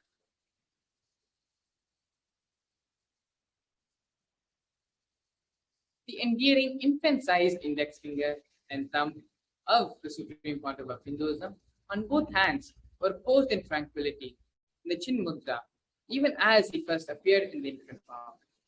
All of his fingers and toes were each perfectly sized, and a small black-colored mole on his left hand ring finger appeared. Above all, the divine incarnation radiated the Tapta Chamikara Prabham, which is the effulgence of the heated gold. Beautifully, the Supreme Consciousness Paramashiva embodied himself in Swamiji as a beautiful infant, endearing and beautifully symmetric, where even when he was born, his hands were in the posture of the Chin Mudra, and all of his fingers and toes were each perfectly sized, with a small black-colored mole on the left hand ring finger. Above all, the divine incarnation radiated the shining like he was heated gold, melted heated gold. He was the light of Jnana. He is Adi Shiva, the Shiva himself who took birth as Nithyananda. He travels to all the worlds without stopping. His energy permeates all the worlds. He is the Lord who protects the whole world. The Paramashiva, Parameshwara, who protects the world from the flares of the Panchabhutas. The Supreme Concept of Hinduism, Jagat Guru Mahasannidhanam, His Divine Holiness, Bhagavan Sri Nithyananda Paramashivam. The last lamp of Hinduism, Paramashiva coming down to bring back Hinduism to its original glory. Now is a time more than ever where Hinduism is not needed just for the sake of Hindus, but it is needed for the whole world. There is no secret how the world is suffering from all and every aspect of society, be it in health, be it in professional lives of everyone, be it in corporate struggles, in the environmental struggles. In each and every field you take, the world is suffering. And it is only because of this suffering, Paramashiva decided to come down and help the world, revive Hinduism, for the sake of solving all the problems which the current modern era is facing. As the light of Jnana, he is the last lamp of Hinduism, and it is through the reviving of the Kailasa nation, Supreme Concept of Hinduism is bringing back and creating a seed bank where Hinduism will be kept there for the whole world to go and recreate Hinduism, recreate Sanatana Hindu Dharma in their places. He is the Adi Shiva, the Shiva himself who took birth as Nithyananda. He travels to all the worlds without stopping. His energy permeates all the worlds. He is the Lord who protects the world. The Parameshwaram protects the world from all the flares of the Panchbhutas. Supreme Pontiff of Hinduism, Jagat Guru Mahasamidanu, His Divine Holiness, Bhagavan Sri Nithyananda Paramashivam.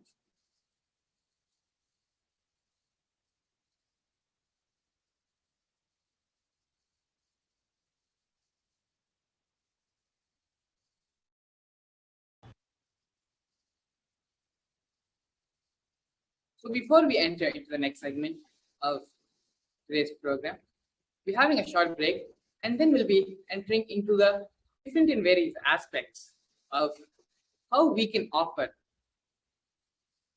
our being to Paramashiva.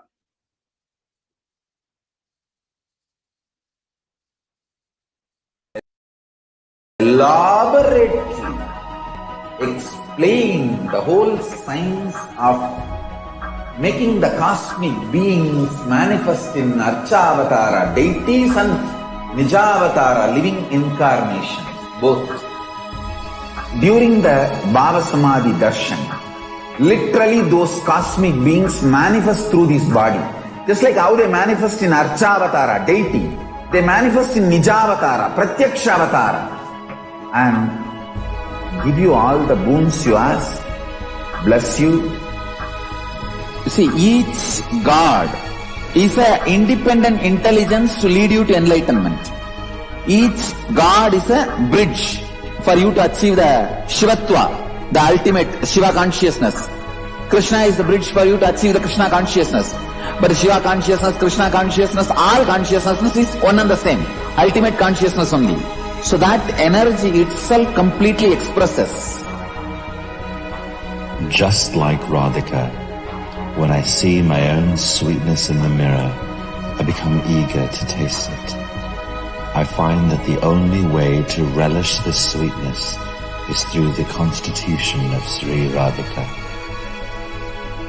Bhava Samadhi Darshan is a window to the infinite expanse of consciousness, allowing us to glimpse the formless in a way that we can understand. It cleanses the karmas of lifetimes.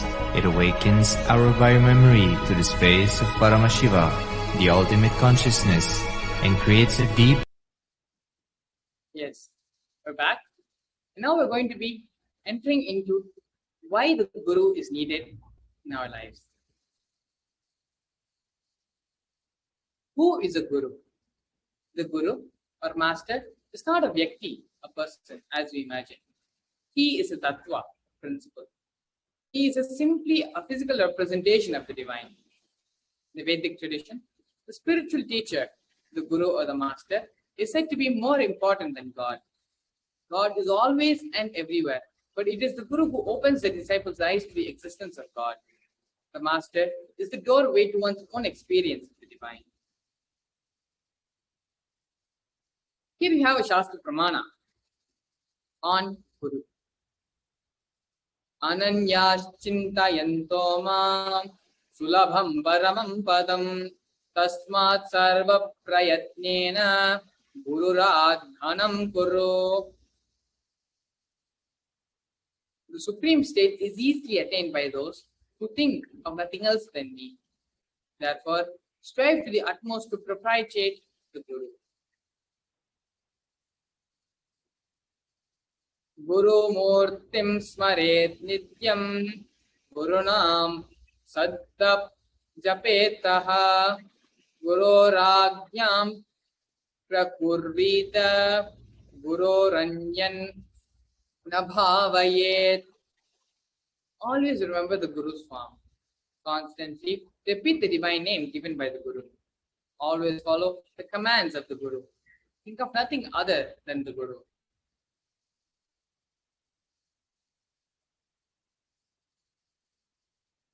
Sarva Papa Vishuddhatma Shri Guru Pada Sevanat Dehi Brahma Bhaved Yasmat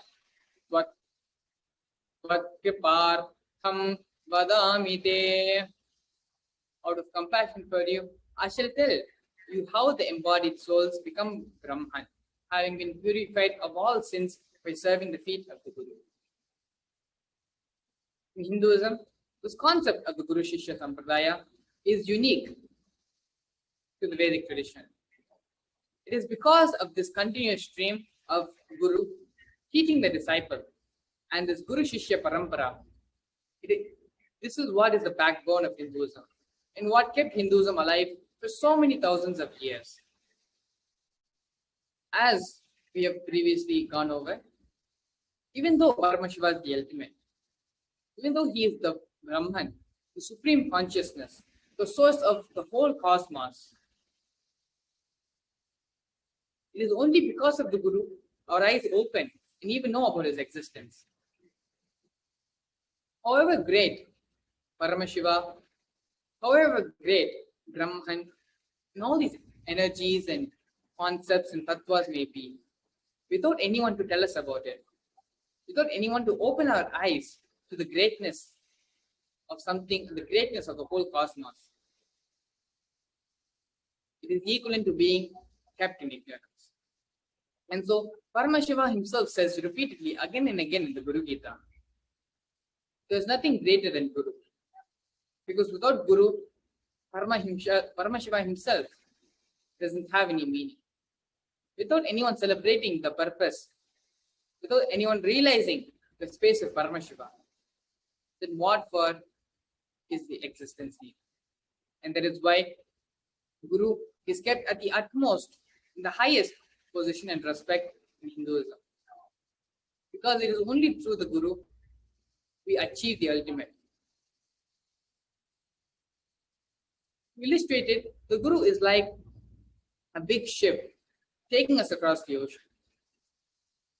And so only with the Guru there, we'll be able to cross the ocean. Some people are there who try, some seekers are there who try to cross the ocean by themselves, by swimming. But how long can you swim across ocean, which spreads for thousands and thousands of miles?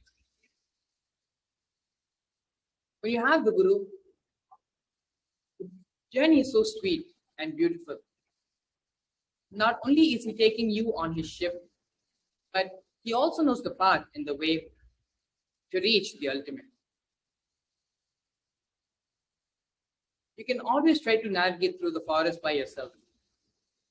But without any path, without a trail, without a person to guide you, you'll easily get lost in the big forest. And that is why the Guru is needed. The Guru is required to take us through that path. Only one who has traveled down the path themselves, only they will be able to take another person down that path.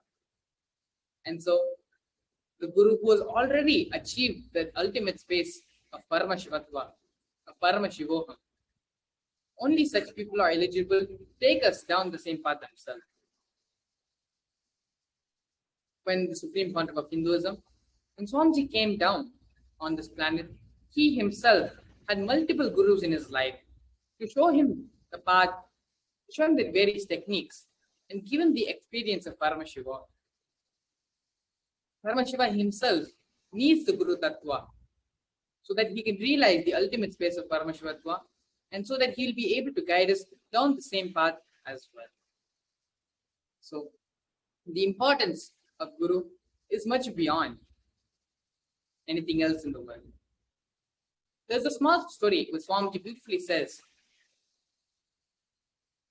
There was once a person who decided that whatever may happen, he need to experience the ultimate. He need to experience enlightenment. And so he sits in the forest, and he decides that the next person who walks in this forest shall be my Guru. And by serving them, I'll achieve enlightenment. With this powerful cognition, person goes and sits in the forest, waiting for another person to arrive and to become his Guru. At the time, there was a robber, a thief, who's running and trying to escape from the police. He crosses the forest, he crosses the path of the person, of the seeker. The seeker, seeing the thief, pulls his feet, catches his feet, and says to the thief, "You are now my Guru. Please instruct me what I should do to achieve the ultimate." The robber would look at the seeker like he was a madman and scream at him, Leave my legs and go. I'm a thief. I'm trying to escape from the police. But the robber will not let go. Holding on to the feet of the thief, he will tell, "You are my guru now. Please command me what I should do." Then the robber, out of frustration and anger and irritation, and out of urgency to escape from the police, he tells the seeker, "Just sit until I come back. Just sit and don't do anything else. Leave me alone." So the seeker leaves the thief, leaves the robber, and sits under the tree which he was under, and just sits, and he becomes enlightened. This is the power of the Guru Tattva. Even if your Guru himself has not even achieved the ultimate, has not even achieved enlightenment, just by the power of the Guru Tattva, just by the will persistence, and worshipping, acknowledging, and living the Guru Tattva, one can achieve enlightenment. One can achieve the ultimate purpose of that.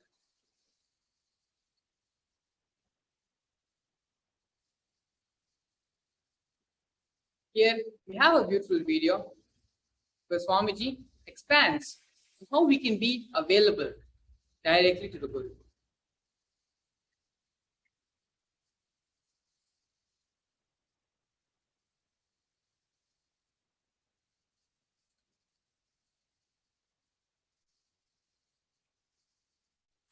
Personally, individually, and making myself available.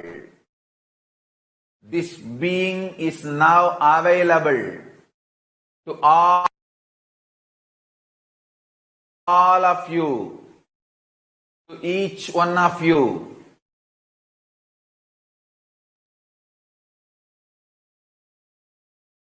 I am making myself available to each one of you.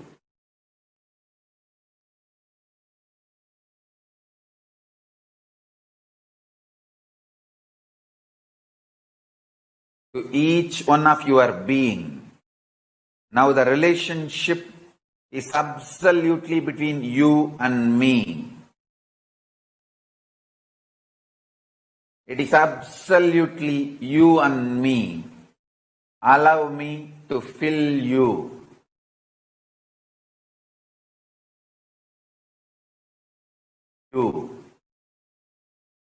Allow my being inside you.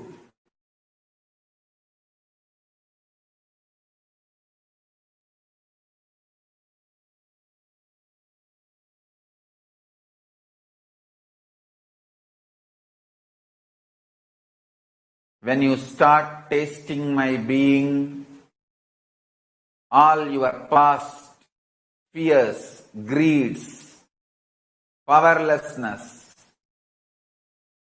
everything will just become irrelevant. You will be showered with the boons you aspired for and you can never even imagine. You will understand the highest, ultimate dimensions of the life and universe. If you have been begging for a few tons of gold, you are going to be granted hills of diamonds. Not just few tons of gold which you are aspiring, hills of diamonds. Beyond you can even ask or imagine. So understand, all your fears and greeds will become irrelevant. The first thing Paramashiva's being, me, going to do in you all, manifest my state, space, powers intensely. Make yourself available for every session. Nothing else is needed. Just make yourself available.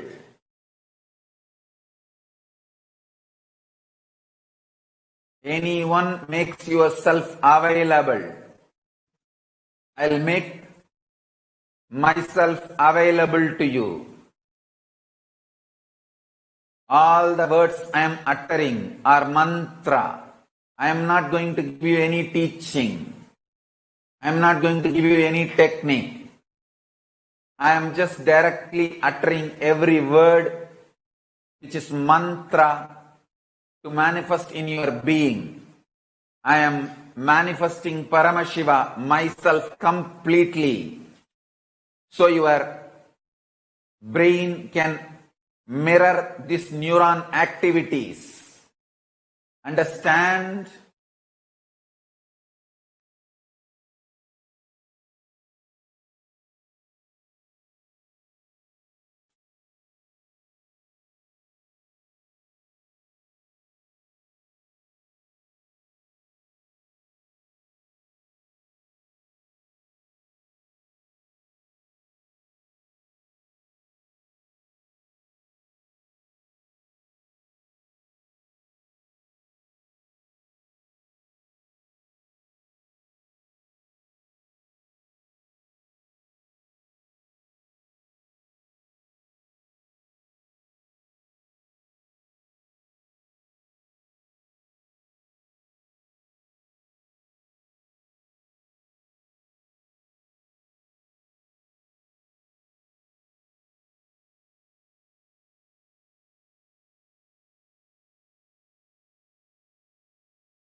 Yes.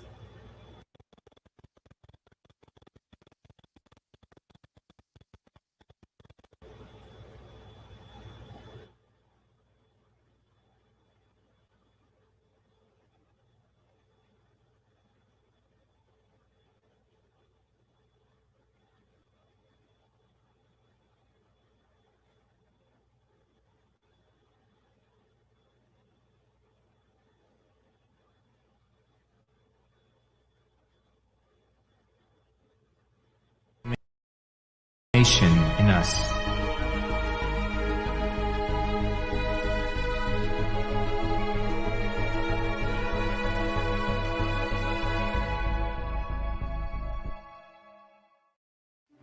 One or two times have Ganapati Darshan, Venkateshwara Bhava Samadhi Darshan, Devi Bhava Samadhi Darshan. By third time, fourth time you will see every prayer you are asking those beings, Ganapati or Venkateshwara or Subramanya or Parashakti, simply those prayers become reality and the relationship between you and that cosmic beings built.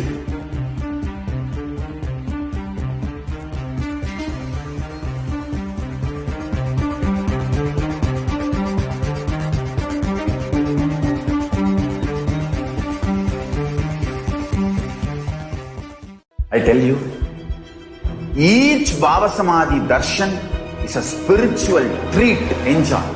Spiritual feast, enjoy. Don't miss it.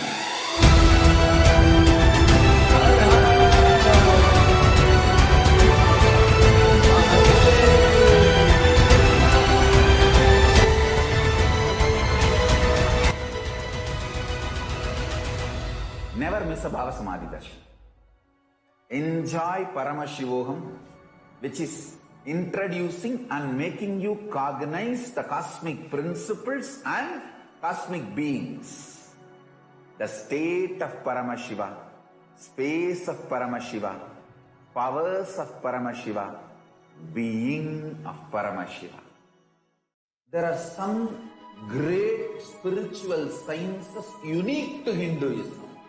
Subtle, otherworldly, but definitive sign. Manifest